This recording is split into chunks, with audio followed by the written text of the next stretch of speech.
Hello guys. चलिए आज हम बनाते हैं पंजीरी, यानी कि कृष्ण जन्माष्टमी अपने कान्हा जी के लिए, अपने लड्डू गोपाल जी के लिए, नंदलाल जी के लिए आज मैं बनाती हूँ पंजीरी। तो दोस्तों, इसके लिए क्या करना है? इसके लिए मैंने सारी मेवा को निकाल लिया है, जिसमें कि 2 से ढाई गोला है और बादाम, किशमिश, काजू, ये सब चीजें इकट्ठी। इन्हें तो मैंने बारीक बारीक काटा हुआ है, काजू को, बादाम उदाम को। और हमने इसमें मखाने, एक कटोरे के करीब, मैंने एक कटोरी है बड़ी वाली, वो मखाना लिया हुआ है।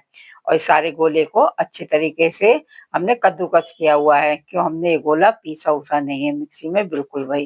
क्यों कसे हुए गोले की ही पंजीरी ज्यादा अच्छी बनती है, देखने में भी अच्छी लगती है और खाने में भी अच्छी लगती है। तो इस तरीके से सारा गोला हमने, देखिए, ये सब कस कर तैयार कर लिया है बढ़िया से।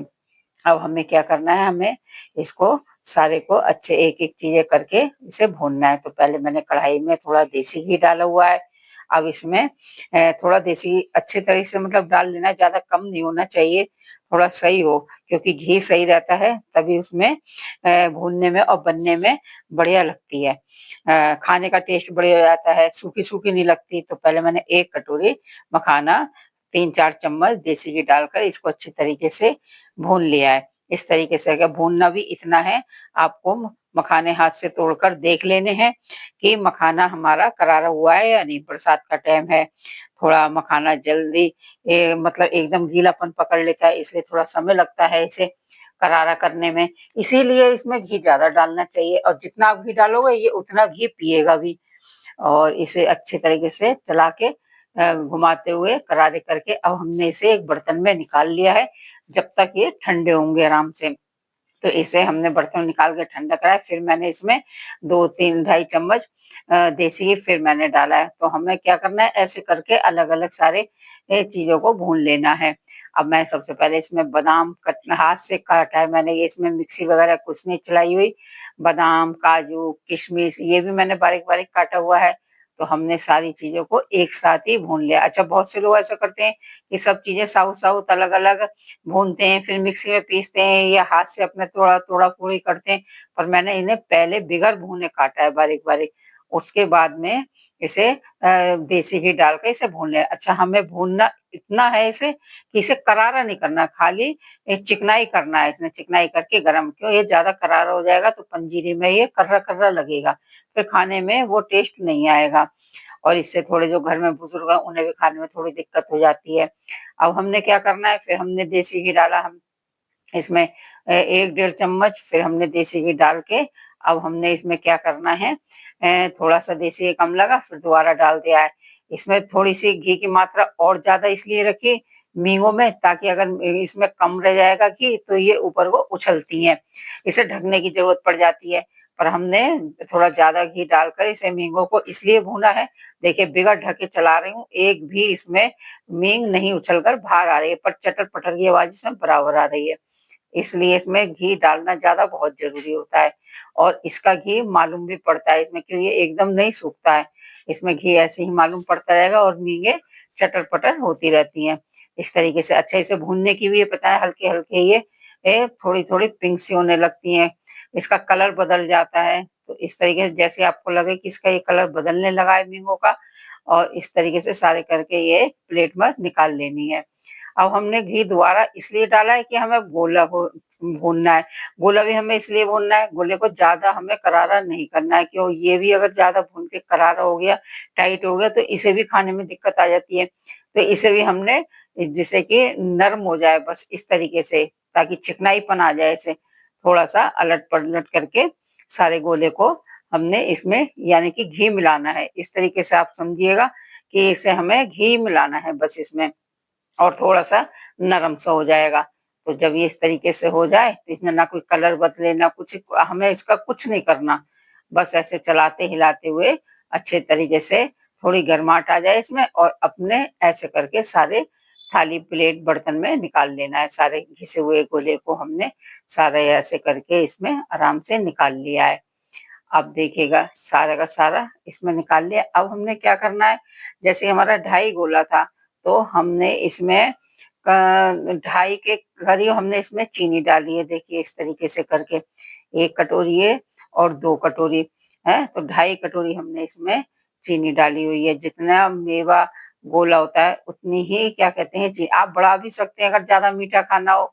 कम में तो ख़ैर बिल्कुल नहीं अच्छा लगता, पर खाना चाहे कम भी आप डाल सकते हैं।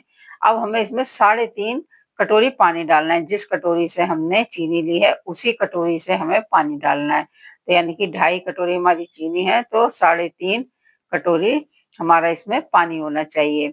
2 कटोरी हम डाल चुके हैं देखिएगा, और इसमें अब थोड़ा-सा खौलने भी लगी है। इसमें उबाल भी आने लगा है। इस तरीके से करके हमें धीरे-धीरे ये 3 कटोरी और 3.5 कटोरी हमने पानी इसमें डाल दिया है। अब हमें इसे अच्छे तरीके से चलाते रहना चाहिए। इसे उसमें उबाल भी आ रहा है, बराबर इसमें हिलाते चलाते रहो। और इसके ऊपर का जो थोड़ा काला-काला सा गंदा सा झाग आता है, आप इस तरीके से करके ये झाग भी निकाल सकते हैं। इस निकाल लेना तो ज़्यादा सही रहता है, थोड़ा मैला-मैला सा लगता है, और आप ऐसे ही चलाते रहना। और इसमें जो है 1 तार आने की ज़रूरत होती है। एक अगर 2 कर लिया आपने तो थोड़ी ज़्यादा टाइट हो जाती है। मैं शायद इसमें तार दिखाना शूट करना भूल गई हूँ आपको, तो इसलिए आप थोड़ा ध्यान रखना कि इसमें 1 तार चेक करना बहुत ज़रूरी है। जैसे 1 तार आ जाता है, 1 तार पे ही आपको इसमें सारी मेवा डाल लेनी है। हमने क्या करा है गोले में ही सारी मेवा इसमें डाल दी है, मींग वगैरह सब एक में ही। अब हमारा पाक बनकर तैयार हो चुका है, तो इसमें सब हमने इकट्ठा सारा सामान ऐसे करके ऐड कर दिया है, सबका सब घोला डाल दिया है, सारा सामान इसमें मिक्स कर दिया है। इस तरीके से करके आपको इसमें डाल लेना है और इस तरीके से ये ऐसे करके चलानी है। अब करना क्या है, जैसे हम इसमें सारी मेवा डाल देते हैं तो हमें इसमें थोड़ा-सा फटाफट चलाना होता है। थोड़ी-सी मेवा बाद में रह गई थी क्योंकि कढ़ाई थोड़ी छोटी है, मटेरियल थोड़ा ज़्यादा हो गया था, पर इसलिए मैंने थोड़े-से गोले और मेवा को पहले हिला लिया, थोड़ी जगह बनाई, अब बाद में सारा सामान दोबारा से फिर डाला है। अब इसे सारे को हमें मिक्स करना है अच्छे तरीके से। इस तरीके से करके जब ये सामान पड़ जाता है तो थोड़ा हमें हाथ जल्दी चलाना है। ये थोड़ी-सी हमने इलायची पाउडर, मैंने इलायची पहले ही कूट कर रख ली थी, तो इलायची पाउडर भी डाल दिया है। इससे थोड़ा खुशबू और टेस्ट अच्छा हो जाता है। खुशबू आ जाती है, ज़्यादा अच्छी लगती है। अब हमें इसमें हाथ इसलिए ज़्यादा जल्दी चलाना था कि ताकि ये कढ़ाई में फिर नहीं तो जमने सी लगती है। फटाफट हमने एक परात में देसी घी लगा लिया, चिकनाई लगा ली मतलब, और हमें सारा इसमें डाल दिया है। सारा मटेरियल कढ़ाई में से इसमें पलट देते हैं। अगर आपको ये पंजीरी की रेसिपी अच्छी लगती है तो आप इसे क्या मेरे चैनल को सब्सक्राइब करना और लाइक करना, कमेंट करके बताना कि आपको ये कैसी लग रही है, और आप बनाकर देखना। सबसे अच्छा तरीका यही होता है कि आप जितना मेवा हाथ से काटोगे, गोला घिसोगे, इसका उतना ही टेस्ट बढ़िया बनेगा। तो इस तरीके से करके आप चाहे कटोरी से, चम्मच से, थोड़ी अभी गर्म हो रही है तो सारे को सेट कर देना है।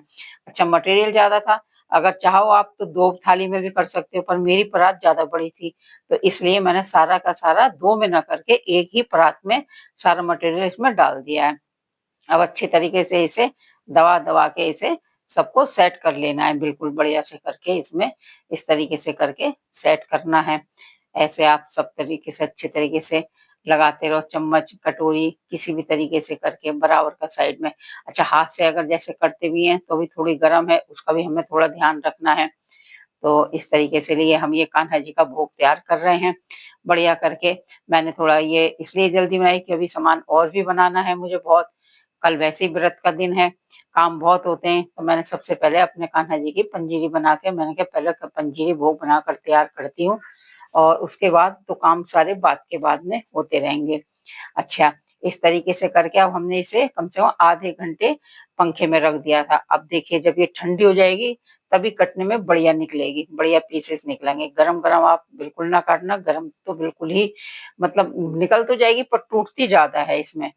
तो इस तरीके से करके आधे से 1 घंटे मैंने पंखे की हवा में रख दिया था। अब इसे देखिए इस तरीके से करके चाकू से मैं इसलिए धीरे-धीरे काट कर आपको ये दिखा रही हूँ कि इस तरीके से करके आपको ऐसे करके चाकू की नोक से लेके चाकू चलाना है, और बीच के साइड से अगर आप चाकू चलाते हैं तो वो ज़्यादा पीसेस में उसके सेटिंग नहीं हो पाती। चाकू की नोक से आप लेके लाइन बराबर आती है, बराबर पीस निकलते हैं, बराबर अच्छी कटिंग होती है। इसलिए थोड़ा-सा मैं आपको ये धीरे-धीरे बता रही हूँ। अच्छा मैंने करा क्या है, मैंने पहले थोड़े से इसमें 2-3 लाइन काटी हुई हैं। ताकि मैं पहले आपको ये दिखा दूं इस तरीके से कि एक एक पीस, ये थोड़ा कोने का पीस है साइड का तो ऐसा लग रहा है। अब अंदर से जो आप पीस निकालेंगे इस तरीके से करके देखिए, निकालती हूँ, एक एक पीस सारा साबुत निकलेगा। ऐसे करके आराम से एक एक करके पीस बढ़िया करके ऐसे निकल जाता है।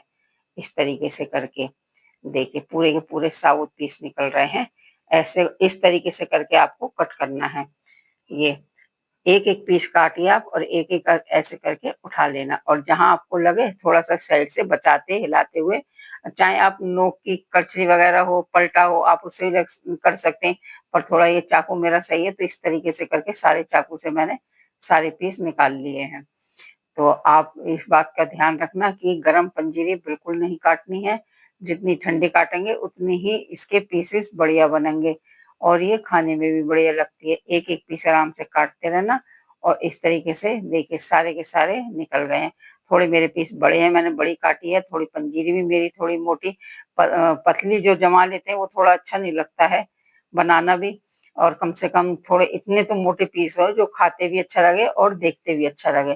तो देखिए इस तरीके से करके सारी पंजीरी को मैंने काट के एक प्लेट में निकाल लिया है, और इस तरीके से करके ये देखने में भी अच्छी लगती है। ऐसे कान्हा जी का भोग बन जाता है। और ये तो बनानी कान्हा जी के कृष्ण जन्माष्टमी में, मैं समझती हूँ पंजीरी है, हरी राई, ये चीजें तो जरूरी सबको बनानी चाहिए, इसी का भोग मेन होता है। तो ये आप लोग सब इस तरीके से बनाकर जरूर देखना। अगर कहीं कोई कमी है, कुछ है, आप पता कर सकते हैं, कमेंट कर सकते हैं। कहीं कोई गलती है तो आप उसे बता सकते हैं, ताकि उसमें हम भी सुधार करें और आप लोग भी उससे सीखो। तो इस तरीके से करके हमारी पंजीरी रेडी हो गई है। तो अब